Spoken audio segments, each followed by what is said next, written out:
My name is Danielle Charles. I'm Alicia Greenwood. And I'm Mariah Goodson. And we also have Fabiola Caesar.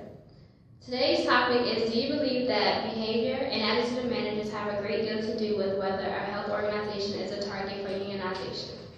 Unionization is the organizing of labor unions or to bring into or incorporate in a labor union. The behaviors and attitudes of managers have a great deal to do with whether a health organization is a target for unionization.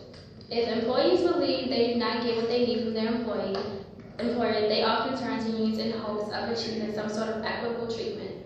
There are many reasons why an employee may choose to join a union. According to Toolbox.com, they are unreasonable pay and benefits, management or lack thereof, and inadequate communication. If managers want to prevent unionization from occurring in the workplace, they must show their employees that they care about them. Managers should also always be on top of problems that employees are feeling. For example, if employees feel that communication is bad, managers should do everything they can to make sure this problem is fixed. The absence of a manager may cause employees to rebel and do whatever they want, or they may feel that their manager does not care about them and decide to look for work in another manager-friendly organization. If employees start to unionize, the manager needs to reevaluate his or her performance and figure out a way to fix everything before it goes out of control. I agree, considering management to me means motivation. Now, motivation, according to Dunn and Haynes, is the process affecting the inner needs or drive that arouse, move, energize, direct, channel, and sustain human behavior. It is the manager's responsibility to motivate their employees to carry out the goals and the mission of the organization. With that said, I do believe that the behavior and attitude of managers have a huge impact on whether or not a health organization is a target for unionization. And now we will hear from Fabiola with more information on attitude, behaviors, and its effect in the workplace. Hello, my name is Fabiola Caesar and I'm a member of Group 3. And to answer the question, do we feel managers' attitudes affect the workplace? In my opinion, yes. Attitudes in the workplace affect everyone in the organization.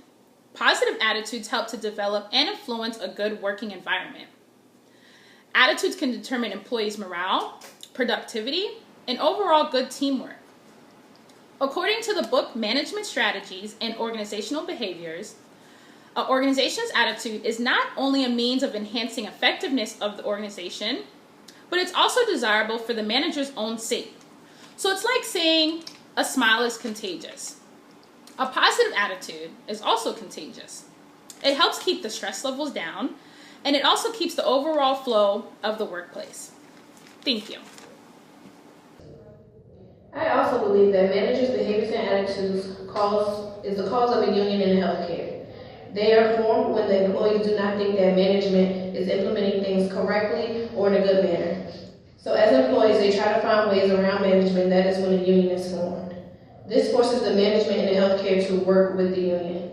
According to Eric Magg on Toolbox H&R blog site, as previously stated, management is not the only cause of the unionization. Unreasonable pay and benefits and also inadequate communication can be a cause of the unionization. Employees complain that management is absent and not interested in their well-being. And if managers are present, they're likely disconnected with the work and lack interpersonal skills. Also, when management indicates they're not interested or responsive to complaints and concerns that are shared by staff, it creates low morale among the group and makes it difficult to accomplish required tasks. Managers are responsible for creating an environment that provides a respectful workplace. And to continue with our discussion, I think that managers' attitude has a significant influence on the forming of labor unions. According to the National Labor Relations Act, employees are encouraged to exercise their rights for collective bargaining.